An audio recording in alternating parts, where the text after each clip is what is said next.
Hello, and welcome back to my channel, or welcome to my channel. Today I am going to be reading you 4 true ghost stories from the Haunted Canada books. This is going to be a series that I will be doing every week. Let's get into it. The first story is Murdered for Silence, and it's based in Hudson, Quebec. The Willow Place Inn can be found in Hudson, Quebec, a village 40 kilometers west of Montreal. After a fire destroyed it in 1989, the inn was completely rebuilt and furnished in the style of the 18th century building that had burned down.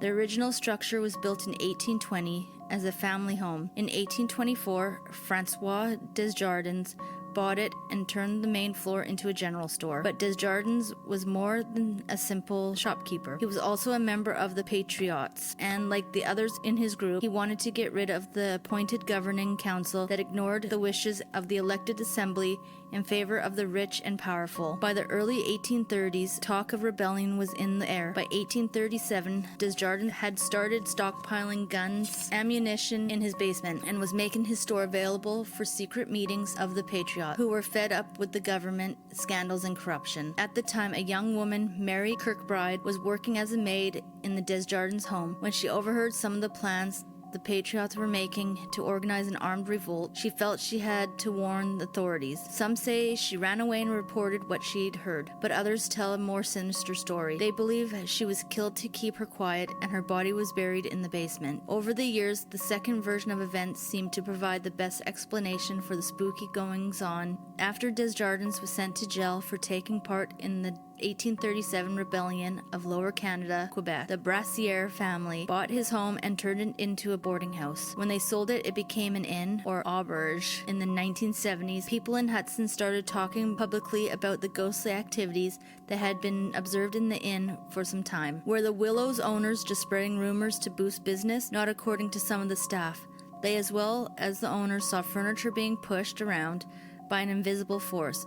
Often they were startled and nearly tripped when the basement door slammed shut behind them.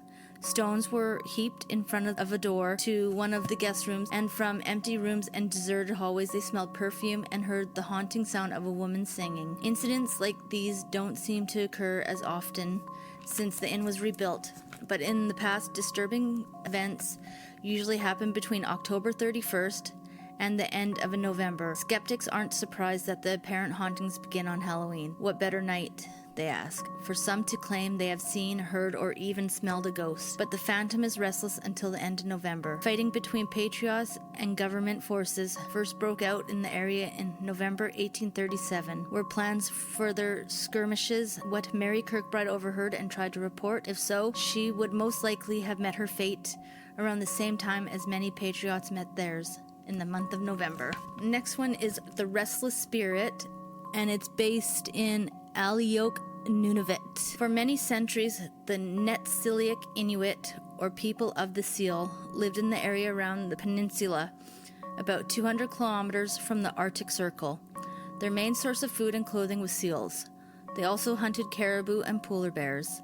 Like other Inuit in the Arctic, the Netsilik Inuit lived a nomadic life, staying in snow dwellings in the winter and in tents in the summer. When someone died, the body was wrapped in caribou skins. If the community was camped near the sea, the remains were slipped respectively into the water. If the group was further inland, the body was placed under a mound of rocks, but if there weren't enough rocks in the area, it was simply left on the land. In 1948, the Hudson Bay Company set up a post at the base of the Boothia Peninsula, and a new community known as Spence Bay, now Aliouk, grew up around it. By the 1960s, the government had encouraged most of the Inuit living in the area to abandon their nomadic lifestyle and move into houses in the settlement. It's said that in the early 1950s, an Inuit woman was murdered out on the land, several kilometers from Spence Bay. Instead of being buried where she had been killed, her body was brought to the Hudson Bay Company post and kept in an unheated room there until it could be buried at the settlement in the spring. Apparently, haunting noises started soon afterward. Night after night, people staying at the post reported hearing a door opening and footsteps crossing the outer room toward the main living quarters. They also heard what sounded like a woman's voice, coughing and making other sounds. The first few times this happened, whoever was inside got up to see who had arrived, only to find no one was there. Eventually it became obvious that no human being was making those mysterious noises, and it seemed clear to most local residents who heard them that the ghost of the murdered woman was making her presence known. The strange, unexplained noises stopped when the woman's remains were buried in the spring, but for years afterwards, many people continued to believe that the Hudson Bay Company building was really and truly haunted. Next one is called Possession, and it's based in Amherst, Nova Scotia. Sometimes a ghost haunts a person, not a place. Wherever the person goes, spooky things happen. Ghost experts usually blame this type of haunting on a particular kind of ghost, a poltergeist. Poltergeists are mischief makers. They hide things, make scary noises, and send stuff flying around a room. They don't hang around forever, and they often pester a younger person. That description matches what happened to Esther Cox, but only up to a point. The poltergeist and that targeted her didn't just pester her for nearly a year. Starting in September 1878, it made her life a living hell. Cox was 18 when the nightmare began. At the time, she was living in the home of her married sister, Olive, and Olive's husband, Daniel Teed. Her brother, William, and another sister, Jane, were also staying in the 2-story wooden house in Amherst. So were Daniel and Olive's young children and Daniel's brother, John. Esther and Jane shared a bedroom in the cozy but crowded house. One night in early September, Jane awakened to hear Esther whispering that there were mice in her bed. At first, Jane thought her sister was just imagining things. Then she heard the scratching too. When both sisters jumped out of bed, they realized the sounds were coming from under the bed, not in it. They pulled out a low cardboard box of quilt patches, figuring the little rodents were building a nest in it. But as soon as they dragged the box into the middle of the room, it seemed to take on a life of its own. It shot up in the air, then tipped over on its side. A few seconds later, it took off and fell down again. The sisters screamed for help. Their brother-in-law, Daniel, rushed in to see what was wrong. But when he heard what had happened, he said they must have been dreaming and told them to go back to bed. The next night, though, all of the adults in the house came running into the bedroom when Jane screamed for help. What they found nearly turned their stomachs, as Esther screamed and writhed in pain on the bed. She began to swell up like a bloated corpse. Loud raps and snapping sounds filled the air, many of them coming from under the bed. Suddenly, after one ear-splitting bang, Esther's body deflated and the wretched young woman fell into a deep sleep. When a similar scene played out again 4 nights later, Esther's family asked the doctor to pay a visit. After listening to what he thought was a lot of nonsense, he told them that Esther was just suffering from a bad case of nerves, but right after he stated his diagnosis, Esther's pillow started moving back and forth and her blankets flew off the bed and across the room. The loud noises started again, but they weren't nearly as frightening as a new, softer scratching sound that made everyone look above the bed. There, over the headboard, words began to emerge. The message written by the unseen force was chilling. Esther Cox, it read, "You are mine to kill." Fear filled the house from then on, and with a good reason. The unnatural activities extended beyond Esther's bedroom. Something hammered on the roof and hurled potatoes around the basement. The knocking sounds took on a strange pattern and seemed to be an attempt at communication. It appeared that whatever was haunting the house was able to hear and see what was going on. When asked questions such as, "How many people are in the room now?" it answered with the correct number of knocks. In December 1878, Esther became very ill. She spent 2 weeks in bed fighting diphtheria. Esther's family took very good care of her, but they couldn't help notice that her illness had brought them some blessed relief. Not once during those 2 weeks did anything unusual happen in the house. When Esther was well enough to travel, she went to stay for a few weeks with another married sister in Sackville, New Brunswick, giving the Amherst household another welcome break from the horror. But shortly after Esther returned home in early January, things got worse.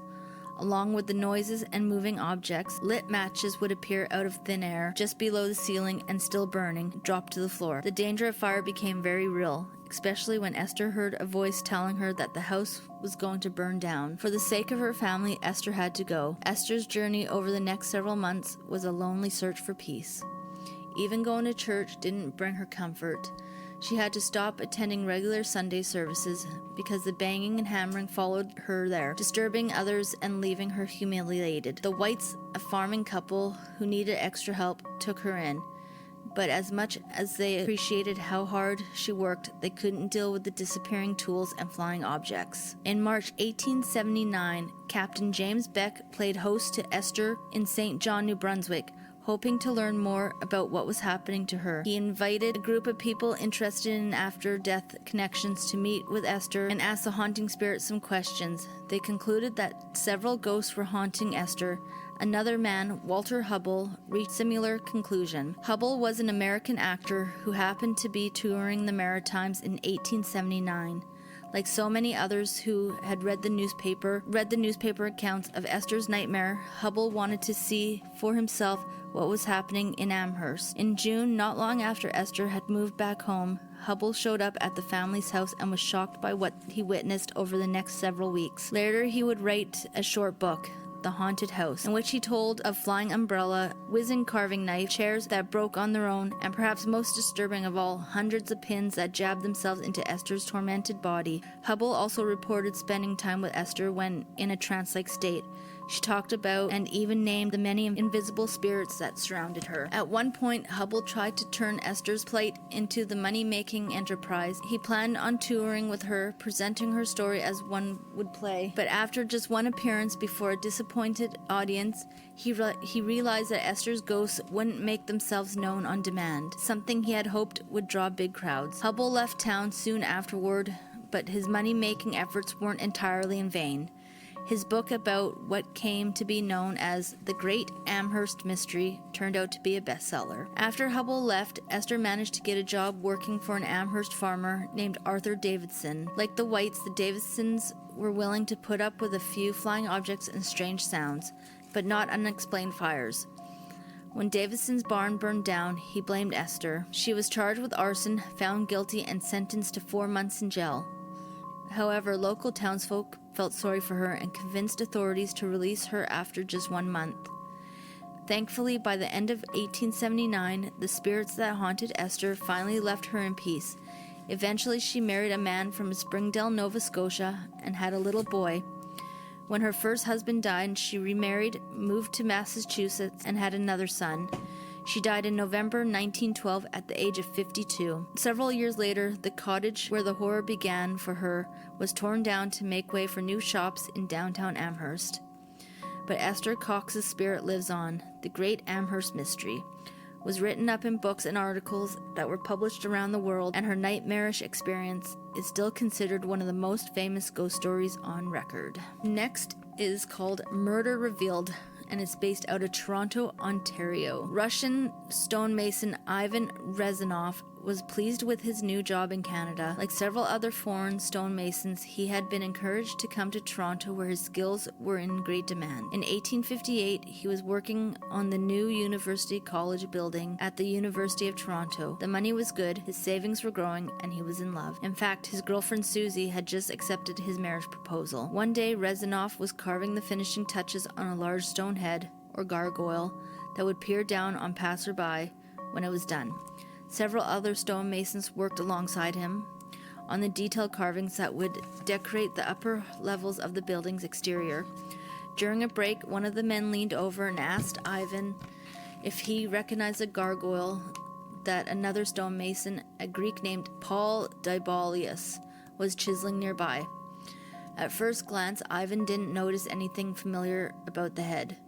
The figure's mouths usually served as waterspouts, draining rain off the roof, and their faces were usually distorted to look rather menacing.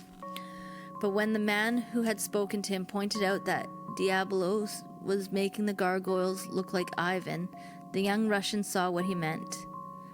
There was definitely a resemblance between himself and the Greek's wild-eyed stone creation. But why would Diabolos do this? Ivan wondered aloud.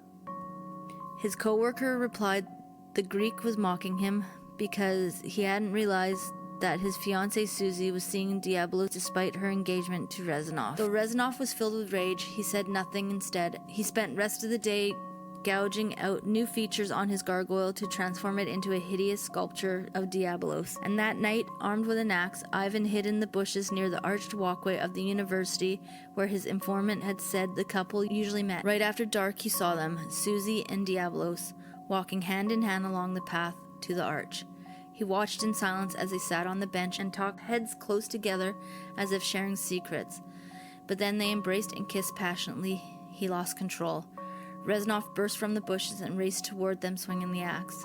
Diabolos jumped up and ran for his life. He dashed into University College and closed the heavy oak door just in time to hear the axe hit it with a thud. He scrambled up a temporary set of wooden stairs in the unfinished stone tower and hid in an alcove. Rezanov followed. When he climbed out on the top platform, Diabolos lunged at him with a knife. After stabbing the Russian, he pushed Rezanov over the edge of the platform and into the 25-meter deep well where the tower stone steps were to go. Diabolos might have been able to make a good case for self-defense, but there's no record of the happening. There's also no evidence that anyone even bothered to report the unfortunate Rezanov's sudden disappearance. But in the early 1860s, both professors and students started talking about a tall, handsome stranger they'd seen moving about the campus late at night. A few even said that he carried an axe. Whenever anyone tried to speak to him, he mysteriously disappeared. One night, a student named Alan Alicewort was returning to his dormitory when he met a young man he didn't recognize. Assuming the fellow was a new arrival on campus, Alicewort started up a friendly conversation with him.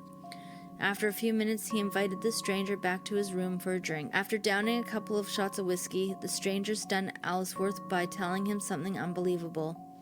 He said that his name was Ivan Rezanov and that he was a ghost. He proceeded to talk about his beloved Susie, her betrayal of him with Diabolos, and his horrible death at the hands of the Greek. Then he said goodnight and left. When Alicewort awoke the next morning, he remembered his encounter with Rezanov, but he figured it must have been a bad dream. Ghosts, if they existed, didn't just come up and introduce themselves and join you for a drink. Then Alicewort looked across the room. There on the table were 2 glasses and an empty liquor bottle. Word of Aliceword's eerie experience spread quickly around the university. From then on, whenever people spotted the ghostly apparition of a tall, heavy-set man around University College, they said it must be Rezanov in 1890. That explanation started sounding even more believable.